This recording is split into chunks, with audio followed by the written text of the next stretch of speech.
दोस्तों 2025 में क्या आपको भी एक डेटा एनालिस्ट बनना चाहिए या सिर्फ इंस्टाग्राम की हवा के चलते आप ये स्टेटमेंट बोल रहे हैं। तो दोस्तों इसकी रियलिटी से रूबरू कराने के लिए मैं लाया हूँ आपके लिए वीडियो, जिसमें हम बात करेंगे कुछ पेन पॉइंट्स की कि आपको 2025 में एक डेटा एनालिस्ट बनना चाहिए या नहीं बनना चाहिए। तो दोस्तों इस सीरीज में हमारा सबसे पहला पॉइंट आता है हाइप वर्सेस रियलिटी। तो दोस्तों आजकल आपने इंटरनेट पर देखा होगा कि बहुत सारे लोग अपने कोर्सेज बेच रहे हैं कि आप डेटा एनालिस्ट का कोर्स खरीद लीजिए हमसे, आप उसमें SQL, पावर BI वगैरह जो भी इसमें टूल्स यूज़ होते हैं वो सब सीख जाएंगे एंड आप एक सक्सेसफुल डेटा एनालिस्ट बन जाएंगे। तो इसमें इस बात में कुछ सच है, बट ये पूरी बात सच नहीं है, क्योंकि एक डेटा एनालिस्ट बनने के लिए आपके पास कोर स्किल्स होनी चाहिए। लाइक आपको MS Excel आना चाहिए, आपको SQL आना चाहिए, आपको पावर BI आना चाहिए, आपको Tableau आना चाहिए, आपको पाइथन आना चाहिए। ये कुछ मस्ट यूज़ टूल्स हैं जो एक डेटा एनालिस्ट को बहुत ज़रूरत पड़ते हैं आगे काम करने के लिए, एंड आजकल कंपनी में इनकी बहुत ज़्यादा डिमांड है। ये बात तो सच है, लेकिन साथ साथ एक चीज़ इसमें मिसिंग कर दी जाती है, एक आपको अधूरी इन्फॉर्मेशन दी जाती है कि इन सब चीज़ों के ब्लेंड के साथ आपके पास एक अच्छा खासा एक्सपीरियंस भी होना चाहिए, तभी कंपनीज आपको कंसीडर करती हैं फॉर हायर सैलरी। एंड दोस्तों इसी चलते हमारे पास दूसरा पॉइंट आता है सैलरीज़ के बारे में। तो क्या सैलरीज हाई मिलती हैं एक डेटा एनालिस्ट के फील्ड में? दोस्तों इस बात में भी पूरी तरह सच्चाई नहीं है, क्योंकि आप लोगों को क्लेम किया जाता है इंस्टाग्राम पर कि आप लोग ये वाला कोर्स कर लीजिए, फला कोर्स कर लीजिए, ये वाला कोर्स कर लीजिए एंड आपका पैकेज लग जाएगा 18 लाख का, 25 लाख का, 36 लाख का। तो दोस्तों ऐसा नहीं है। अगर आपके पास एक्सपीरियंस अच्छा खासा है, आप काफ़ी टाइम से डेटा एनालिस्ट के फील्ड में, या फिर आप MIS की पोजीशन पे, आप सीनियर MIS में या डेटा से रिलेटेड बैकएंड किसी पोजीशन पे काम कर रहे हैं, तो आपके पास एक्सपीरियंस होगा। लेकिन अगर आपके पास अच्छा खासा एटलीस्ट कम से कम नहीं तो 7 से 8 साल का एक्सपीरियंस नहीं है, तो आप बिल्कुल ना सोचें कि आपको इतनी सैलरी का पैकेज मिलेगा, क्योंकि एक एंट्री लेवल सैलरी जो होती है डेटा एनालिस्ट की, वो होती है 3 लाख से लेकर 6 लाख रुपए के बीच में।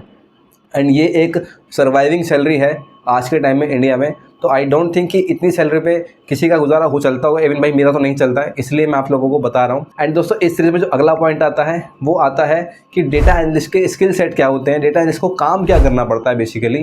तो दोस्तों जैसे कि मैंने आपको बताया, Excel, Looker Studio, Power BI, SQL, Python, ये तो मेजर टूल हैं ही, लेकिन इससे अलग एक डेटा एनालिस्ट के पास बहुत सारे स्किल सेट और भी होते हैं, जिसमें कि सबसे पहले नंबर पर आता है कम्युनिकेशन। अगर आपका कम्युनिकेशन स्टेक होल्डर के साथ में अच्छा है तो आप चीज़ों को ईजिली निकाल पाओगे, उनसे आउटपुट आराम से निकलवा पाओगे। एंड दोस्तों इसके साथ साथ हमें एक स्किल की रिक्वायरमेंट और होती है, जिसको हम बोलते हैं डेटा क्लीनिंग।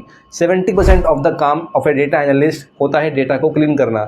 मैक्सिमम टाइम आप देखेंगे डेटा एनालिस्ट डेटा को क्लीन करते हुए आपको मिलेंगे, क्योंकि ये अपने आप में इतना बड़ा टास्क है और इसके बारे में कोई बात नहीं करता है।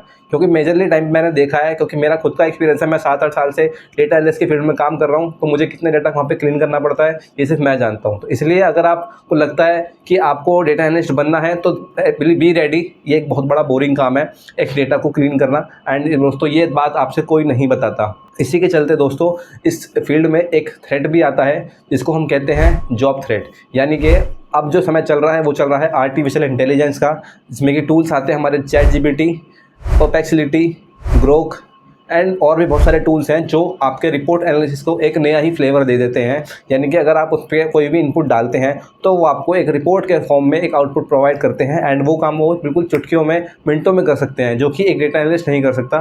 तो अगर आप एक डेटा एनालिस्ट फील्ड में हो तो आपको इसमें AI का ब्लेंड भी डालना पड़ेगा, आपको उसमें AI का तड़का भी लगाना पड़ेगा, तभी आप एक सक्सेसफुल डेटा एनालिस्ट बन पाओगे।